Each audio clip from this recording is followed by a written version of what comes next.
నమస్తే గురు. ఈ రోజు ఫ్రెండ్స్ అందరం సరదాగా అవుట్డోర్ కుకింగ్ అయితే ప్లాన్ చేసాం. అన్ని రెడీ చేసుకుని లొకేషన్ కి అయితే వచ్చేసాం. నా ఫ్రెండ్స్ ఎవరో తెలితే జ్వరం వచ్చేది నీకు. సాంపిగాడు సైకిల్ కి ప్యాచ్లు వేస్తాడు, సూరిగాడు చెరుకు రసం అమ్ముతాడు, తీయకుంటది జిలానిగాడు దూదే ఎక్కుతాడు. కానీ ట్విస్ట్ ఏంటంటే ఆయిల్ మర్చిపోయాం. ఆయిల్ తెచ్చుకోవడానికి మళ్ళీ వెళ్లాల్సి వచ్చింది.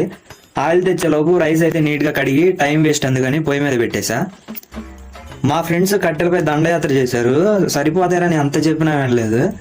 నేను చికెన్ వండడానికి రెడీ అయితే అయిపోయాను. RRR లో ఎన్టీఆర్ డైలాగ్ ఉంటుంది కదా, అడిగి మనిషిని తల్లి అని. అడిగి మనిషి ఎవడో కాదు, మావాడే. వాడు చేసిన పనికి జింజర్ గార్లిక్ పేస్ట్ ముందు వేయాల్సింది, తర్వాత వేయాల్సి వచ్చింది. చికెన్ అయితే రెడీ అయిపోయింది. అందరికీ ఇక ప్లేట్లో సర్వ్ చేశా. ఫుల్గా తిన్నాము. ఫుల్గా తిన్నాక ఒక థమ్స్అప్ తాగితే అదిరిపోతుంది కదా. కామెంట్స్ లో మీ ఫ్రెండ్స్ తో చేసిన క్రేజీ థింగ్ ఒకటి షేర్ చేయండి. గురు ట్రై చేస్తాను. సరే ఉంటా, మరి నెక్స్ట్ వీడియోలో కలుద్దాం.